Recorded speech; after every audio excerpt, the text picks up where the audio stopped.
شیر اور خرگوش۔ ایک گھنے جنگل میں ایک شیر رہا کرتا تھا۔ وہ تمام جنگل کا بادشاہ تھا، لیکن وہ بادشاہ جیسے پیش نہیں آتا تھا۔ ہر دن بے رحمی سے جنگل کے جانوروں کو کھا جایا کرتا تھا۔ شیر کے خوف سے جنگل کے جانور چھپ جایا کرتے تھے اور خود اپنی بھوک و پیاس کو مار کر سخت مشکلات سے دوچار ہونے لگے تھے۔ اس طرح کچھ دن بعد جنگل کے تمام جانور ایک مقام پر جمع ہوئے اور شیر کے شر سے محفوظ رہنے کے لیے سب مل کر رائے مشورہ کرنے لگے۔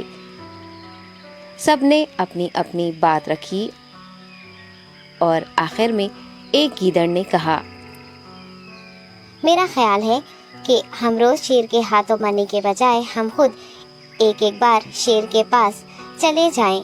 اس طرح روزانہ شیر کسی ایک کو کھا لے گا اور ہم سب اپنی اپنی باری سے چلے جائیں گے اور بلا خوف و ڈر سکون سے زندگی گزاریں گے۔ گیدڑ کے مشورے پہ تمام جانور رضامند ہو گئے۔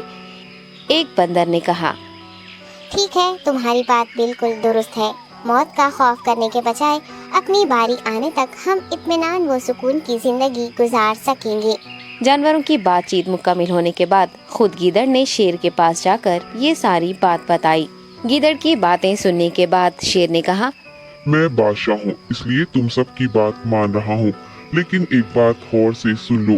اگر کسی دن مجھے جانور ملنے میں تاخیر ہو جائے تو میں خاموش نہیں بیٹھوں گا اور دوبارہ تم سب پر حملہ کرنا شروع کروں گا۔ شیر نے بڑے غصے سے یہ سب کہا۔ شیر کی باتیں سن کر گیدڑ نے سر ہلاتے ہوئے حامی بھر دی اور وہاں سے چلا گیا۔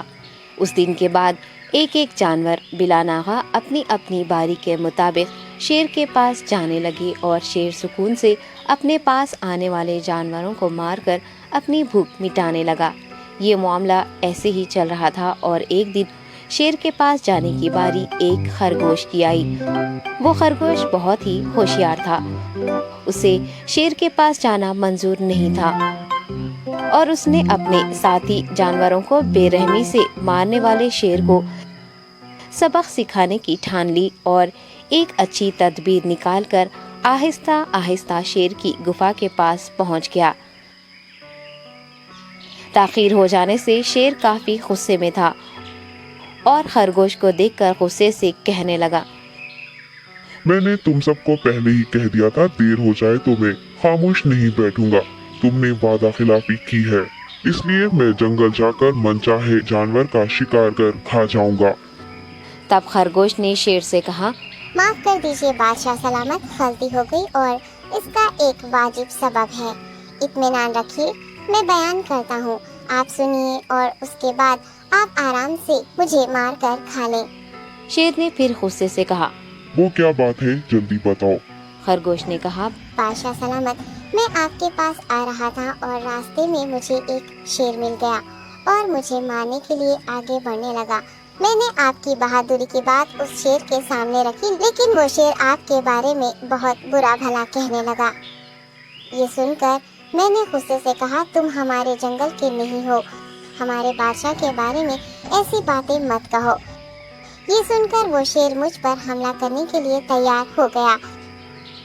یہ دیکھ کر میں نے کہا، تم مجھے مارو گے تو ہمارے بادشاہ تمہیں ہرگز نہیں بخشیں گے۔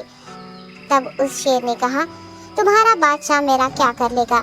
میں نے کئی ہاتھیوں کو اپنے پنجے سے مار گرایا ہے، تمہارا بادشاہ ہو یا کوئی اور ہو، میرے ہاتھوں بچ نہیں سکتا اور میرے سامنے کوئی ٹک نہیں سکتا، میں اسے ختم کروں گا۔ یہ سب بدتمیزی کرنے لگا۔ میں نے اس شیر سے کہا، تم ہمارے بادشاہ سے آ کر بات کرو۔ تب اس نے فخر سے کہا، میں کیوں آؤں؟ تمہارے بادشاہ میں دم ہے تو اسے ہی یہاں لے کر آؤ۔ یہ کہہ کر مجھے دبانے لگا۔ بادشاہ سلامت، اسی